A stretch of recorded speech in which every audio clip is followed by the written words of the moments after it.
तर देउबाले मलाई 14औं महाधिवेशनमा साथ दिनुहुन्छ भन्ने यहाँको एक खालको अपेक्षा थियो।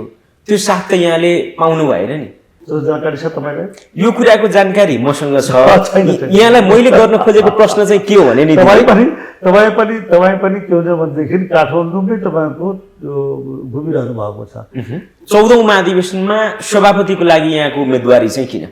14औं महाधिवेशन सभापतिको लागि उम्मेदवारी किन भनेदेखि आगामी आम चुनावमा रुख सापलाई जिताउनको लागि। पार्टीको नेतृत्वमा म आएँ भने नेपाली काङ्ग्रेसलाई बहुमत आउने वातावरण बनाउँछु भनेर सङ्कल्प गर्नुभयो। त्यो हुँदै गर्दाको यहाँको सङ्केत चाहिँ पार्टीले अहिलेको आम निर्वाचनमा हार बिहोर्नुमा कहीँ कतै नेतृत्वको पनि कमजोरी छ भन्नेतिर सङ्केत गर्न खोज्नु भएको हो। तपाईलाई बताउँ, गण्डकी प्रदेशको, सुदूरपश्चिम प्रदेशको, कर्णाली प्रदेशको साथीहरू म यति मात्रै भन्छु, नछोड्नुहोला है, हामी तपाईँको पछाडि छौँ भनेर भन्नुभएको छ। विमलेन्द्र निधि आजको दिनसम्मको राजनीतिक अवस्थालाई हेर्ने हो भने कति सफल र कति असफल?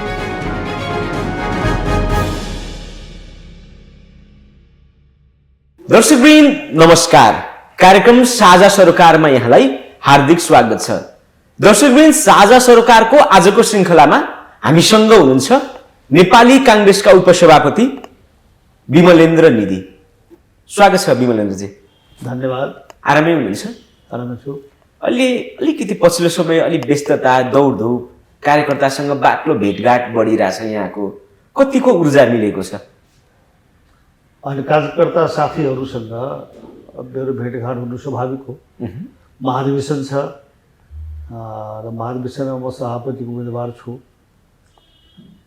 उम्मेदवार भएको कारणले पनि र मैले आफैले पनि समर्थन खोजेको कारणले पनि मैले पनि साथीहरूसँग भेटघाट गर्न चाहन्छु, साथीहरू पनि मसँग भेटघाट गर्न चाहनुहुन्छ र त्यसैले मैले भेटघाटलाई तीव्रता पनि दिएको छु। काठमाडौँ बाहिर आफ्नै जिल्लामा पनि गएँ, अरू जिल्लामा पनि गइरहेको छु र म धेरै उत्साही भएको छु। साथीहरूले समर्थन गर्ने, भोट दिने कुराको लागि अत्यन्त हर्षको साथ तपाईँको भनिरहनु भएको छ कि हामी दिन्छौँ भनेर। त्यस कारण म उत्साही भएको छु। तर नेपाली समाजमा एउटा उखान छ नि, छोरा जन्मिनभन्दा अगाडि भोटो सिलाउने। कयौँ जिल्लामा वडाको महाधिवेशन हुन सकेका छैन, अहिले पनि कार्यकर्ताको विवाद टुङ्गिएको छैन। तपाईँहरू चाहिँ करिब करिब आधा दर्जन उम्मेदवार, अझ आधा दर्जन भन्दा पनि बढी हामी सभापति बन्छौँ भनेर सभापतिको रेसमा हुनुहुन्छ। यो अलिकति असान्दर्भिक भएन र? बिल्कुलै होइन। महाधिवेशनमा सभापतिको उम्मेदवार हुनेहरूले 13औं महाधिवेशनको कुरा गर्नुहुन्छ भने 13औं महाधिवेशनमा 3 जना प्रतिस्पर्धी हुनुहुन्छ, उम्मेदवार हुन्छ सभापति, शेरबहादुरजी, रामचन्दजी, कृष्ण सिटौलाजी। त्यसपछि जति पनि उम्मेदवारहरू हामी छौँ, म लगायत सबै उम्मेदवारहरू त अब 4 दिनमा 7 दिनमा गएर आफ्नो सभापतिको उम्मेदवारीको तयारी त गर्न सक्दैनन् नि त।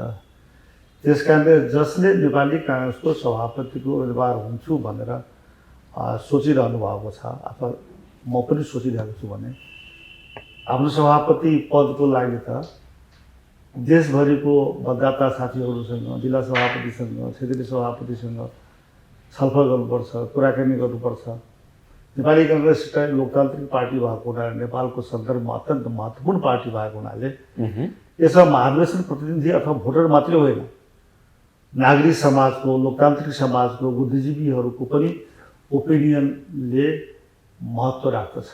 त्यस कारण 2 दिनमा 3 दिनमा तपाईँले भन्नुभयो असान्दर्भिक। तपाईँको यो प्रश्न यो असान्दर्भिक शब्द नै असान्दर्भिक हो। किनभने सभापतिमा उठ्नको लागि त नोमिनेसनको जुन डेट हुन्छ त्यो दिनमा गएर सभापति उठ्छु भनेर त भोट पाउँदैन नि त। तर मेरो प्रश्नको सङ्केत चाहिँ कहाँनिर हो भने कसरी विवाद समाधान गर्ने, कसरी पार्टीलाई चाहिँ विवाद रहित तरिकाले महाधिवेशन लिएर जाने, कसरी क्रियाशीलको विवाद टुङ्ग्याउने भन्दा पनि तपाईँहरूको रेस चाहिँ कसरी आफू बलियो हुने भन्नेतिर मात्र सङ्केत देखिन्छ। छैन, तपाईँको देखाइ, तपाईँको हेराइ गलत हो। क्रियाशील संस्थाको विवादलाई टुङ्गो लगाउन कायम लागिरहेको छ, तर अझ त अब 2टा जिल्लाको मात्रै बाँकी छ। त्यो काम पनि भइरहेको छ भने सँगसँगै उम्मेदवार हुन चाहनेहरूले त आफ्नो उम्मेदवारीको काम पनि गरिराख्नु पर्यो नि। त्यस कारण यो दुईटै काम सँगसँगै गरिराख्नु पर्छ। त्यति मात्रै होइन, महाधिवेशनको अलावा राष्ट्रिय राजनीतिको काम पनि हामी सँगसँगै गरिरहेको छौँ नि त। देशमा अहिले तपाईँको ओलीजीको सरकारलाई हटाएर नेपाली काङ्ग्रेसको नेतृत्वमा शेरबहादुरको नेतृत्वमा सरकार बनेको छ, 5 दलको गठबन्धन छ। त्यो विषयहरू पनि हाम्रो सामु छन्।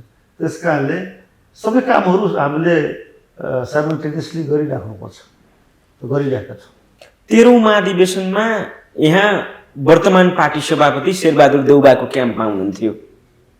यहाँ देउबाको सारथी पनि बन्नुभयो 13औं महाधिवेशनमा। तर 14औं महाधिवेशनबाट चाहिँ साँच्चीकै निधि र देउबाको सम्बन्ध विच्छेद नै हुन खोजेको हो त? यो सम्बन्ध विच्छेद र सन्धि व्याकरणमा हुन्छ नि, सन्धि र सन्धि विच्छेद, राजनीतिमा त्यो विषय होइन। यो म सभापति उठ्छु भन्ने कुरा शेरबहादुर देउबाजीलाई 10औं 11औं 12औं महाधिवेशनदेखि नै थाहा थियो।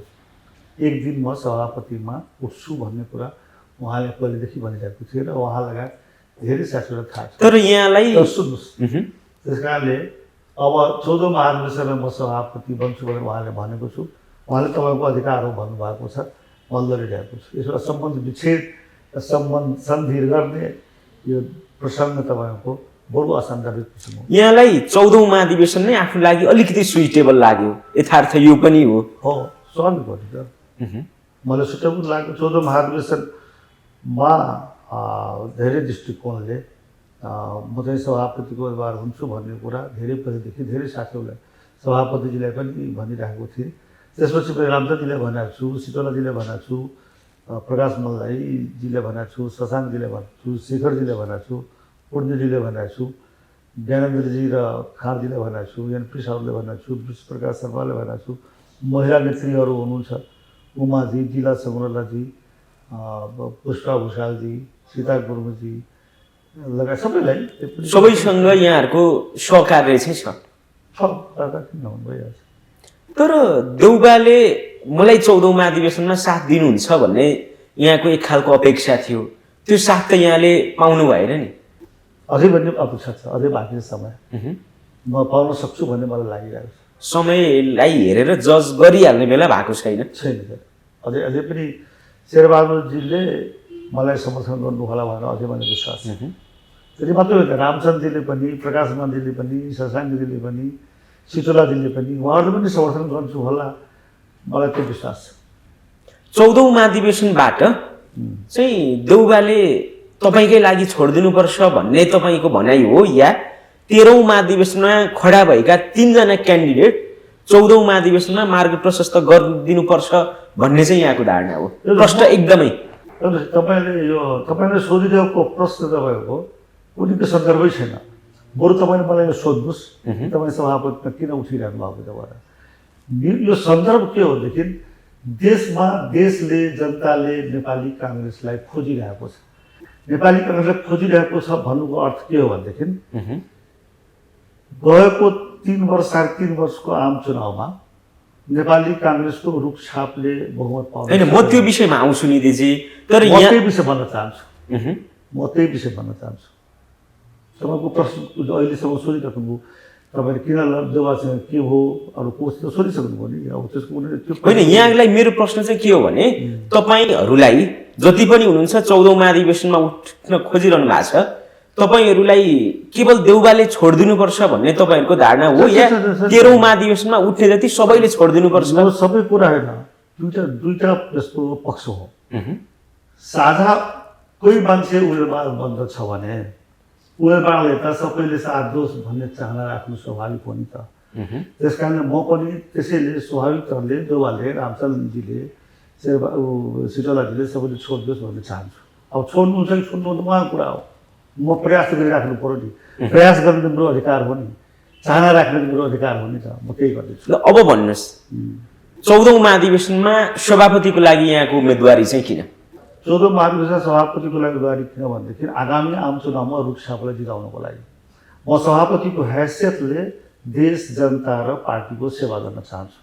म नेपाली काङ्ग्रेसको सभापतिको हैसियतले के भन्न चाहन्छु भनेदेखि नेपालमा ठुलो परिवर्तन भएको छ। सङ्घीय लोकतान्त्रिक गणतन्त्रात्मक शासन प्रणाली हामी ल्याएका छौँ, संविधान पनि त्यसैको व्यवस्था गर्नको लागि हामीले जारी गरेका छौँ, लेखेका छौँ। 9वटा सूत्र मैले भन्ने गरेको छु। राष्ट्रियता, लोकतन्त्र, समाजवाद, गणतन्त्र, सङ्घीयता, समावेशिता, धर्मनिरपेक्षता, मिश्रित निर्वाचन प्रणाली, अहिंसा र शान्ति। यो 9वटा फन्डामेन्टल एलिमेन्ट्स हो अहिलेको राज्यको पूर्ण संरचनाको, अहिलेको प्रणालीको र अहिलेको संविधानको। अब यसको सफल सञ्चालन कम्युनिस्टहरूले गर्न सकेन। मतदाताले कम्युनिस्टलाई जिताइदिनु भयो, तर 3 वर्ष 3.5 वर्षको अनुभव देशले जनताले पाइसक्यो। त्यस कारणले देशको सबै पक्ष छत विक्षत भइसकेको छ। राज्यका 3टै अङ्गहरू, कार्यपालिका, व्यवस्थापिका, न्यायपालिका, सबै तपाईँको अस्तव्यस्त छ, होइन? अन्तर्राष्ट्रिय सम्बन्ध बिग्रिएको छ। जनताले शान्ति सुरक्षा प्राप्त गरिरहेको छैन। जनताको दैनिक जीवन तपाईँको असहज भएको छ, महँगाई वृद्धि भएको छ। यो सबैको कारण के हो भनेदेखि गएको आम चुनावमा रुखछापले बहुमत नपाउनु।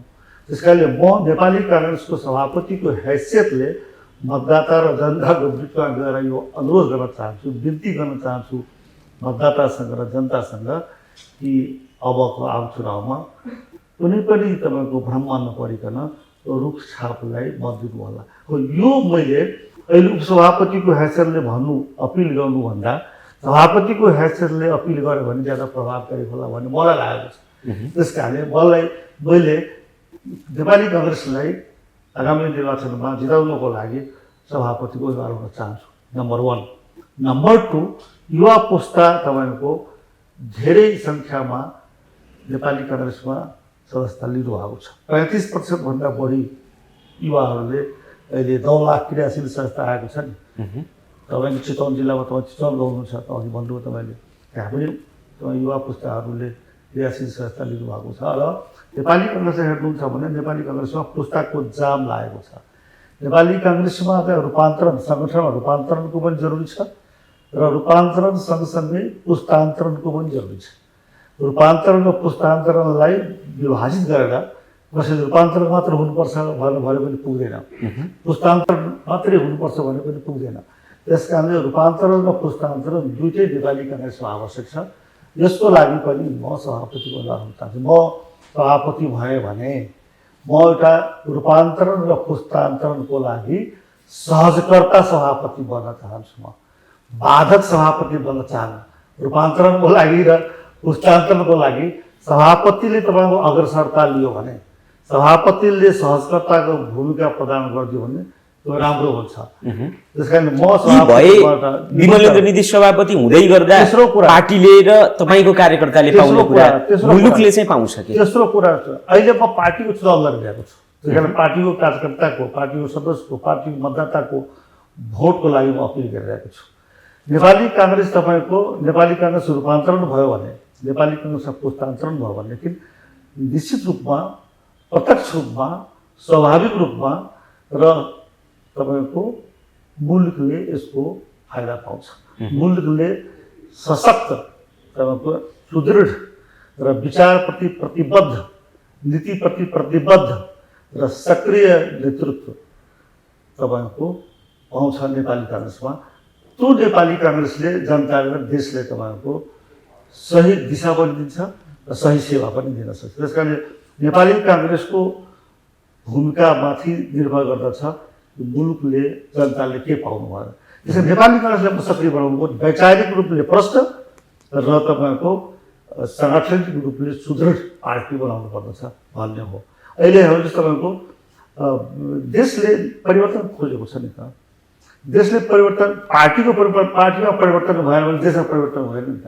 त्यस कारणले यो तपाईँको प्रश्न जुन छ नि, देशले के पाउँछ भनेको, नेपाली काङ्ग्रेसको परिवर्तनको प्रभाव, सिधा प्रभाव तत्कालले तपाईँको देशको राजनीतिमा पर्छ। त्यस कारण यसबाट जनता र देश तपाईँको लाभान्वित हुन्छ। जनता र देशको प्रति सेवा गर्ने अवसर मैले सभापतिको हैसियतले नेपाली काङ्ग्रेसका सबै साथीहरूसँग मिलेर हातेमालो गरेर, लोकतान्त्रिक समाज, नागरिक समाजहरूसँग हातेमालो गरेर देश र जनताको सेवा गर्नको लागि म नेपाली काङ्ग्रेसलाई अगाडि बढाउन सक्दछु। सभापति भइसक्यो। तर चर्चा के हुने गरेको छ भने नेपाली काङ्ग्रेसभित्र एउटा यस्तो परम्परा छ, त्यो परम्पराले गर्दा न पुस्तान्तरण हुन सक्छ काङ्ग्रेसभित्र, न सीमित घेराका केही व्यक्तिहरू भन्दा बाह्य व्यक्तिहरू, निधि लगायतका व्यक्तिहरू जोसुकै सभापतिको रेसमा अथवा पहिलो व्यक्तिको रूपमा, फर्स्ट म्यानको रूपमा पार्टीभित्र आउनै सक्दैनन्, त्यस्तो परम्परा छ भनेर पनि चर्चा हुन्छ नि। चर्चा त हुन्छ नि, चर्चालाई रोक्नु हुँदैन। बहसमा, तर्कमा, चर्चामा, यो बुद्धिमा बिर्को लगाउनु हुँदैन। चर्चा र बहस चलिरहनुपर्छ। तर म तपाईँलाई बताउँछु के भनेदेखि यो सबै चर्चा 14औं महाधिवेशनको परिणामबाट गलत साबित हुन्छ। 14औं नेपाली काङ्ग्रेसको 14औं महाधिवेशनले तपाईँको एउटा नयाँ नेतृत्व दिनेछ र वैचारिक रूपले प्रष्ट र सक्रिय, सबल, प्रतिबद्ध नेतृत्व तपाईँ दिन्छ। यो सबै चर्चा त्यो बेलामा निराधार हो, साबित गलत साबित हुन्छ। यहाँले अघि जसरी पार्टीको नेतृत्वमा म आएँ भने नेपाली काङ्ग्रेसलाई बहुमत आउने वातावरण बनाउँछु भनेर सङ्कल्प गर्नुभयो, त्यो हुँदै गर्दाको यहाँको सङ्केत चाहिँ पार्टीले अहिलेको आम निर्वाचनमा हार बेहोर्नुमा कहीँ कतै नेतृत्वको पनि कमजोरी छ भन्नेतिर सङ्केत गर्न खोज्नु भएको हो। यो सङ्केत तपाईँको कुरा हो। म पछाडिको सङ्केतमा जान्न, म अगाडिको सम्भावनालाई हेरिरहेको छु। अगाडिको सम्भावना म के चाहन्छु भने देशमा काङ्ग्रेस जित्नु पर्छ भने जनता र देशले चाहिरहेको छ र त्यो काम मैले सभापतिको हैसियतले गर्न चाहन्छु। काङ्ग्रेसले आगामी निर्वाचन जित्नमा यहाँको आवश्यकता छ। देशमा नेपाली काङ्ग्रेसलाई र नेपाली काङ्ग्रेस रूपछापलाई जिताउन, आगामी निर्वाचन जिताउनको लागि म सभापतिको हैसियतले सेवा गर्न चाहन्छु। मेरो यो हो। तपाईँलाई कार्यकर्ताले के भन्ने गरेका छन् भने तपाईँ सभापतिको रेसमा त हुनुहुन्छ, तर तपाईँ प्रदेश नम्बर 2 र काठमाडौँ बाहेक अन्त जानै सक्नु भएन अभियान लिएर। तपाईँ चाहिँ केवल प्रदेश नम्बर 2 मा र काठमाडौँ भित्र मात्रै सीमित हुनुभयो, तर निधिलाई पनि सायद मत त 7वटै प्रदेशका मत चाहिन्छ होला भनेर तपाईँकै कार्यकर्ताले भन्ने गरेका छन्। तपाईँ अलिकति लिमिटेड हुनुभएको हो। छैन, तपाईँको सूचना गलत हो। कालीकोटमा तपाईँको महाधिवेशन भयो, जिल्ला अधिवेशन भयो। कालीकोटमा गएर पत्रकार सम्मेलन गरेर म विभिन्न नीतिको पक्षमा छु भनेर भनेका छन्। तपाईँ पत्रकार हुनुहुन्छ, तपाईँ जानकारी छ? मैले यहाँको दौडधुपको कुरा, यहाँको अभियानको कुरा गर्दैछु। तपाईँ पत्रकार हुनुहुन्छ, म पनि सोध्छु तपाईँलाई। कालीकोटमा पत्रकार सम्मेलन गरेर मेरो पक्षमा जितेका छन्, त्यो जानकारी छ तपाईँलाई? यो कुराको जानकारी मसँग छ। यहाँलाई मैले गर्न खोजेको प्रश्न चाहिँ के हो भने नि तपाईँ पनि के हुन्छ भनेदेखि काठमाडौँमै तपाईँको घुमिरहनु भएको छ। कालीकोटमा तपाईँले हेर्नु भएको छैन, मुगुमा हेर्नु भएको छैन, तपाईँले डडेलधुरामा हेर्नु भएको छैन, तपाईँको पूर्वको रामेछापमा हेर्नु भएको छैन, दोलखामा हेर्नु भएको छैन। त्यहाँबाट सोध्नुहोस् न तपाईँको गलत हो सूचना। विभिन्न निधि देशभरि घुमेको छ। आजदेखि मात्र होइन, म त 50 वर्षदेखि राजनीति गरिरहेको छु। म बुस्ताङ गएको छु, मनाङ गएको छु, के अरे प्युठान गएको छु, होइन, स्याङ्जा गएको छु, डोल्पा गएको छु, पहाडपुरा गएको छु, पूर्व ताप्लेजुङ, खोटाङ, पाँचथार, सबै ठाउँ भोजपुर गएको छु, धनकुटा गएको छु। कहाँ घुमेको छैन? तपाईँको जानकारी कम छ। यहाँ केही समय अगाडि भारत भ्रमण सम्पन्न गरेर नेपाल फर्किनु भयो। भारत भ्रमण गरेको छैन। भारतमा म प्रदीप गिरीले हेर्न गएको, भ्रमण होइन, भ्रमण गर्न गएको। यहाँको त्यो भ्रमण थिएन। भारतमा प्रदीप गिरी मेरो आदरणीय नेता हुनुहुन्छ, नेपाली काङ्ग्रेस सेन्ट्रलको हुनुहुन्छ। उहाँ बिरामी हुनुहुन्छ, क्यान्सरको पीडित हुनुहुन्छ, उहाँले भेट्न गएको। तर जब मुलुकमा आम निर्वाचन आउन थाल्छ, जब पार्टीभित्रको चुनाव आउन थाल्छ भन्ने एउटा, तर यथार्थ एउटा केन्द्रित रहेर नेताहरूको अलिकति भारत भ्रमण, भारतको यात्रा चाहिँ सक्रियता बढ्न थाल्छ। मलाई थाहा छैन, म गएको छैन। मैले भनिहालेँ, म बम्बे गएको थिएँ। बम्बेमा प्रदीप गिरी हुनुहुन्थ्यो, अहिले उहाँ दिल्लीमा हुनुहुन्छ, उहाँ त्यहाँ गएको थिएँ। अरू मलाई थाहा छैन।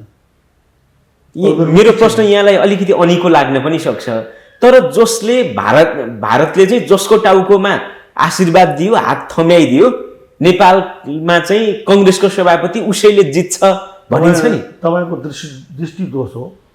नेपाली काङ्ग्रेस सभापतिमा त नेपाली काङ्ग्रेसको भोटर महाधिवेशन प्रतिनिधिले जिताउँछ। यो तपाईँले पढ्नु होला, सिक्नु होला। अब भारतको कुनै प्रभाव हुँदैन। नेपाली पार्टीको राजनीतिमा कहाँ हुन्छ भारतको प्रभाव? तर नेपालको हरेक राजनीतिमा चाहिँ भारतले आफ्नो प्रभाव जमाइरहेको छ। थाहा छैन मलाई, तपाईँको मिडियालाई थाहा होला। तपाईँको मिडियामा छ? यहाँ यो कुरामा अनभिज्ञ हुनुहुन्छ। मलाई थाहा, म यो कुरामा रुचि राख्दिनँ। म यो कुरामा रुचि राख्दिनँ। अब म भारतको प्रभाव हेर्नु, या चिनको, भारतको, अमेरिकाको, भारतको सहयोग चाहिन्छ कि चाहिँदैन नेपालमा?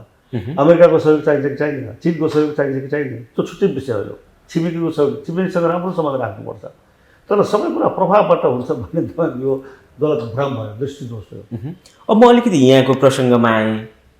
नेभी सङ्घको साधारण कार्यकर्ताबाट नेभी सङ्घको सभापति हुँदै पार्टीको राजनीतिमा प्रवेश गर्नुभएको तपाईँ पार्टीको कार्यवाहक सभापति, उपसभापतिसम्म बनिसक्नुभयो, मुलुकको कार्यवाहक प्रधानमन्त्रीसम्म बनिसक्नुभयो। विमलेन्द्र निधि आजको दिनसम्मको राजनीतिक अवस्थालाई हेर्ने हो भने कति सफल र कति असफल? त्यो मलाई थाहा छैन। म सफल छु छैन भन्ने कुरा, म एउटा कुरामा सन्तोष मलाई छ।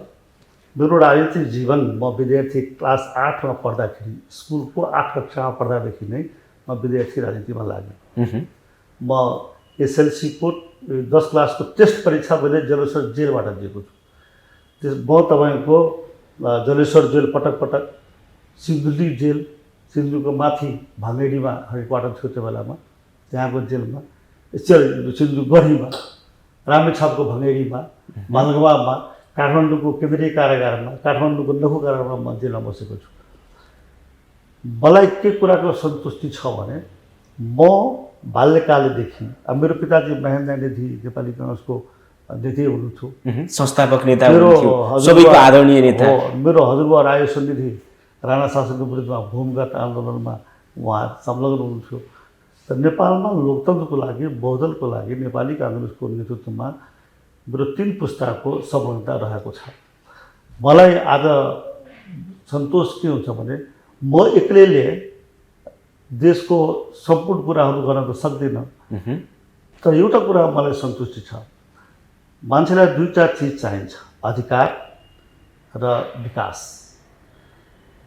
नेपाली जनताको अधिकारको लागि म लडेको छु र नेपालमा 2 पटक 3 पटक जुन आन्दोलन भएको छ जसले सफलता पाएको छ भने त्यसमा म पनि संलग्न छु। मेरो सफलता भनेको नेपालमा प्रजातन्त्र आयो, लोकतन्त्र आयो, गणतन्त्र आयो भन्ने कुरालाई सफलता मान्ने कि नमान्ने। यदि त्यो सफल हो भनेदेखि, जो कि म सफल हो भन्छु, हरेक परिवर्तनमा निधिको पनि पसिना निस्किएको छ। त्यस कारणले निश्चित कुरा हो। त्यस कारण त्यो रूपमा म सफल छु, मलाई सन्तुष्टि छ। मलाई यो पश्चाताप छैन कि देशको लागि र नेपाली जनताको लागि, नेपाली जनताको अधिकारको लागि, देशको सार्वभौम सत्ताको लागि र देशमा लोकतन्त्रको लागि, लोकतान्त्रिक प्रणालीको लागि मैले केही गर्न सकिनँ, त्यो पश्चाताप मलाई छैन। अब मैले धेरै कुरा गरेँ, त्यो के गरेँ नगरेँ त्यो जनताले, समाजले, तपाईँको कार्यकर्ताले मूल्याङ्कन गर्ने विषय हो। म त्यसमा मेरो छैन। विकासको कुरा गर्नुहुन्छ भने म पहिलो मन्त्री हुँदाखेरि म सामान्य प्रशासन मन्त्रालय सम्हालेँ 2 पटक। त्यसपछि म शिक्षा मन्त्रालय सम्हालेँ। शिक्षा मन्त्रालय सम्हाल्दाखेरि मैले उद्योग र वाणिज्य मन्त्रालय, आपूर्ति मन्त्रालय पनि सँगसँगै सम्हालेँ। त्यसपछि सुशील कुरालाजीको पालोमा भौतिक पूर्वाधार मन्त्रालय सम्हालेँ। त्यसपछि गृह मन्त्रालय सम्हालेँ। विकासको कुरामा सडकको कुरा होस्, जस्तै त्योभन्दा पहिले कर्मचारी प्रशासनलाई, निजामती प्रशासनलाई सबल बनाउने कुरा होस्, वैज्ञानिक बनाउने कुरा होस्, र त्यसले तपाईँको मेरो आफ्नो जिल्लामा, निर्वाचन क्षेत्रमा शिक्षाको क्षेत्रमा स्कुल, कलेज, तपाईँको स्वास्थ्य चौकीहरू, टेलिफोन सर्भिसहरू जुन आइरहेको हुन्छ नि, त्यो सबै विकासको कुरामा म चाहिँ जुन गरेको छु त्यसमा मलाई खुसी लाग्छ। अहिले पनि म जनकपुर जान्छु, 6 लेनमा, पथलियादेखि तपाईँको वीरगन्जको 6 लेन छ, म मन्त्री हुँदाखेरि निर्णय गरेर बनाउन आएको। म वहाँ काभ्रे जान्छु, सिन्धुपाल्चोक जान्छु। तपाईँले भन्नु पहाडमा, त्यहाँ मधेसमा केन्द्रित छ। म स्याङ्जामा, पोखरामा जानुहोस्, होइन, जहाँ जानुहुन्छ तपाईँ। म आफै जाँदाखेरि मलाई भन्छ तपाईँ मन्त्री हुँदाखेरि यो निर्णय गरेर बनाइदिएको रोड हो यो। म चतरामा जानु, यो धरान, यो 12 के अरे चतराको त्यसलाई धरानदेखि लिएर चतरासम्म जानेको जुन बाटो छ नि, त्यो सब मैले बनाएको। त्यस कारण मलाई, म भन्दिनँ कि मैले धेरै कुरा गरेँ, तर मैले विकासको क्षेत्रमा पनि र जनताको अधिकारको क्षेत्रमा जति काम गरेको छु त्यसमा मलाई मैले केही गर्न सकिनँ भन्ने अधुरो पश्चाताप चाहिँ छैन। तर म अझै गर्न चाहन्छु, अझै गर्न सक्छु र अझै गर्न चाहन्छु भन्ने मात्रै मेरो चाहना हो। यदि राजनीतिक उचाइको कोणबाट हेर्ने हो भने यहाँ मुलुकको पनि पार्टीको पनि सेकेन्ड म्यान भएर जिम्मेवारी सम्हालिसक्नुभयो। अब बाँकी भनेको फर्स्ट म्यान हुन हो, मुलुकको होस् या पार्टीको। यहाँले आफूलाई फर्स्ट म्यानको रेसमा पनि आवश्यकता ठान्नुभयो, प्रश्न त यो हो नि। हो नि। सभापति भनेकै सभापति नेपाली काङ्ग्रेसको सभापति भनेको यो चान्चुने अरू पार्टीको सभापति जस्तो होइन। नेपाली काङ्ग्रेस नेपालको लार्जेस्ट र पुरानो इन्टरनेसनल्ली र नेसनल्ली तपाईँको क्रेडिबिलिटी भएको पार्टी हो, द ओन्ली डेमोक्रेटिक पार्टी नेपालमा। त्यस कारण नेपाली काङ्ग्रेसको सभापति भनेको नेपाली काङ्ग्रेसको फर्स्ट म्यान बन्नु नै हो। र नेपाली काङ्ग्रेसको सभापति भनेको यो खालि नेपाली काङ्ग्रेसले मात्रै होइन, नेपाली काङ्ग्रेसले देशको सेवा गर्छ, सेवा गर्ने कुरामा अगुवाई गर्न सक्छ भन्ने इतिहास बोकेको पार्टी हो। त्यस कारणले यो फर्स्ट म्यान बन्न चाहना भन्नुको स्वाभाविक चाहना हो। फर्स्ट पार्टीको फर्स्ट म्यान बन्दै गर्दा, पार्टीको फर्स्ट म्यान हुँदै गर्दा मुलुकको फर्स्ट म्यान बन्ने अवसर पनि यहाँको काँधमा आउँछ। त्यो पछिको कुरा हो त हो। अहिले पछि फेरि इन्टरभ्यू दिनु होला तपाईँ। तर मूल कुरा के भनेदेखि त्यो पनि आउँछ। तर मूल कुरा के भन्नु, अहिले म फर्स्ट म्यान बन्न चाहन्छु नेपाली काङ्ग्रेसलाई जिताउनुको लागि, नेपाली काङ्ग्रेसको रुखछापलाई जिताउनुको लागि। रुखछाप जित्यो भने त्यसपछि त देशको फर्स्ट म्यान होला अथवा के होला त पछि कुरा हो। तर म अलिकति भावनात्मक प्रश्नमा गएँ। यति लामो राजनीतिक जीवन बिताएको विमलेन्द्र निधि, यहाँले अघि नै भनिसक्नुभयो 8 कक्षादेखि राजनीति गरेर 10 कक्षाको परीक्षा जेलबाट दिएको निधिलाई 10 कक्षाको परीक्षा जेलबाट दिए, सेन्टअप परीक्षा होइन। त्यसपछि तपाईँको आइटम म जेलबाट दिएको छु, आइटम जेलमा परीक्षा दिएर जेलबाट पास भएको छु। त्यसपछि 3-4 पल्ट डिस्ट्रिक्ट भएर म त त्रिभुवन विश्वविद्यालयबाट गयो के भन्छ राजनीति शास्त्रमा स्नातक एमए गरेको छु। धेरै लामो छ त्यसको। तर यति लामो सङ्घर्ष गरेको निधिलाई किन अलिकति महेन्द्रनाथ र निधिको विरासत जोगाउन खोज्यो भनेर विरासतको ट्याक्स चाहिँ किन लाग्ने गर्छ त यहाँलाई? त्यो त नलाग्नु पर्ने हो। त्यो त मलाई लागेको छ, तपाईँले विश्लेषण गर्नु अब मैले के थाहा भयो।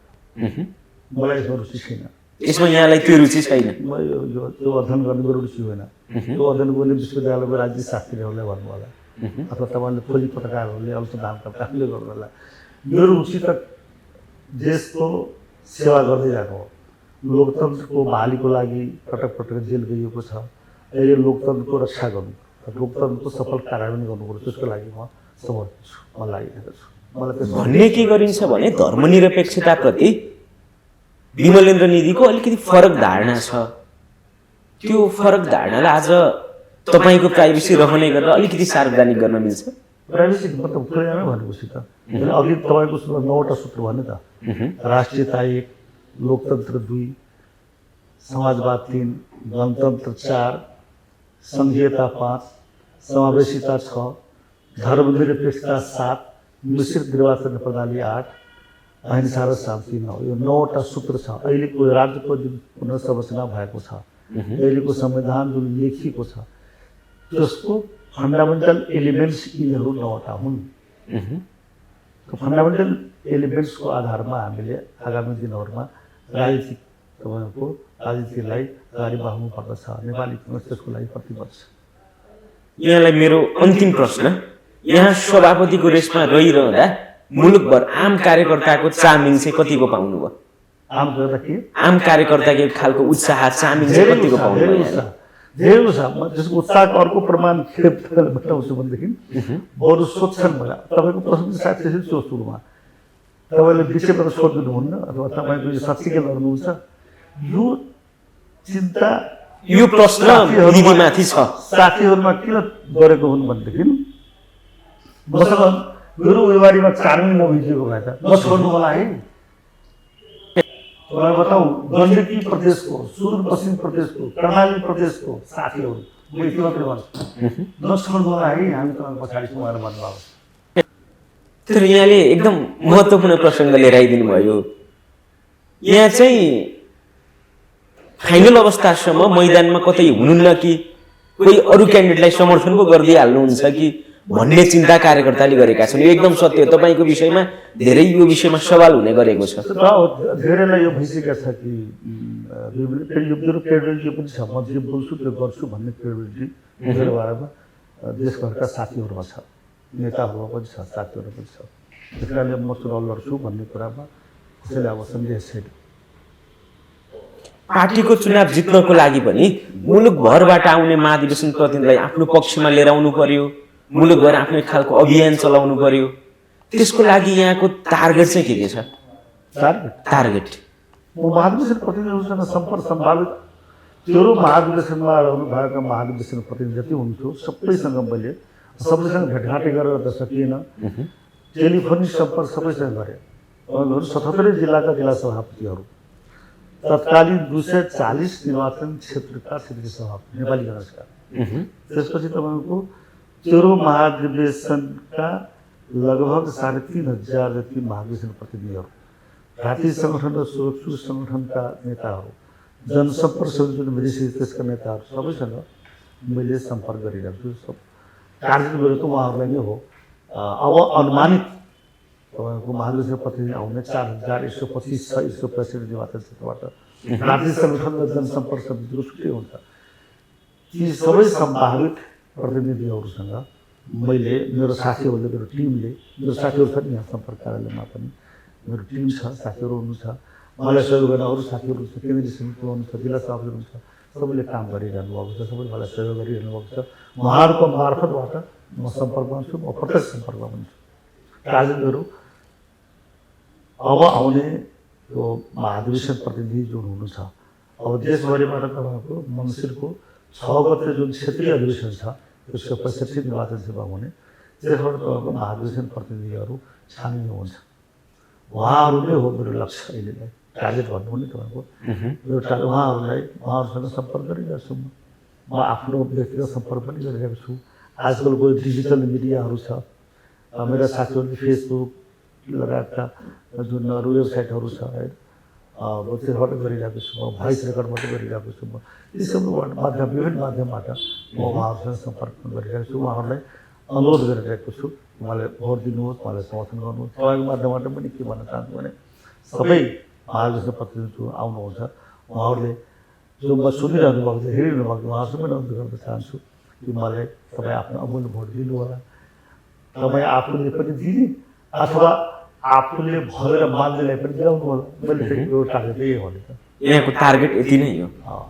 अन्तिममा यहाँलाई मेरो एउटा बोनस प्रश्न, 14औं महाधिवेशन केन्द्रित गरेर देशभरबाट तपाईँलाई हेरिरहेका अथवा तपाईँको महाधिवेशनको लागि आउने महाधिवेशन प्रतिनिधिलाई दिन चाहिँ दिने के सन्देश छ? यहाँसित के सन्देश दिने? नेपाली काङ्ग्रेसमा नयाँ नेतृत्व चाहनुहुन्छ भने, नेपाली काङ्ग्रेसको रूपान्तरण र पुस्तान्तरण चाहनुहुन्छ भने, नेपाली काङ्ग्रेसको सङ्गठन सुदृढीकरण चाहनुहुन्छ भने, नेपाली काङ्ग्रेस आगामी निर्वाचनमा जितोस्, रुखछाप जितोस् भन्ने चाहनुहुन्छ भने, नेपाली काङ्ग्रेसमा युवा वर्गको वर्चस्व होस् भन्ने चाहनुहुन्छ भने, नेपाली काङ्ग्रेसमा तपाईँको आदिवासी, दलित, जनजाति, महिला, मधेसी, मुस्लिम, थारू, अल्पसङ्ख्यक, तेस्रो लिङ्गी, यी सबै हाम्रो पार्टी हो। यी सबैलाई नेपाली काङ्ग्रेस हाम्रो पार्टी हो भनेर महसुस गर्न चाहनुहुन्छ भनेदेखि र हिमाल, पहाड, तराई, मधेसलाई जोडेर विविधताहरूमा एकता गरेर सङ्घीय लोकतान्त्रिक गणतन्त्रात्मक शासन प्रणालीलाई संरक्षण गर्दै, त्यसको सम्वर्धन गर्दै, त्यसको सफल कार्यान्वयन गर्न चाहनुहुन्छ भनेदेखि म त्यसको लागि तपाईँसँग हातेमालो गरेर, तपाईँसँग काँधमा काँध मिलाएर तपाईँको देश, जनता र पार्टीको सेवा गर्न चाहन्छु। त्यसको लागि मलाई सभापतिको हैसियतबाट तपाईँसँग मिलेर सेवा गर्न चाहन्छु। त्यसको लागि तपाईँले मलाई भोट दिनुहोला भने नै तपाईँको माध्यमबाट सम्पूर्ण श्रोतालाई, सम्पूर्ण दर्शकलाई अनुरोध गर्न चाहन्छु। निधिजी, यो महत्त्वपूर्ण समय र संवादको लागि यहाँप्रति आभार। दीपावली, तिहार, छठ त्यसको शुभकामना पनि दिन चाहन्छु तपाईँलाई पनि, तपाईँको टिमलाई। यहाँलाई पनि सूत्र टिभीको तर्फबाट दीपावली र छठ पर्वको हार्दिक मङ्गलमय शुभकामना।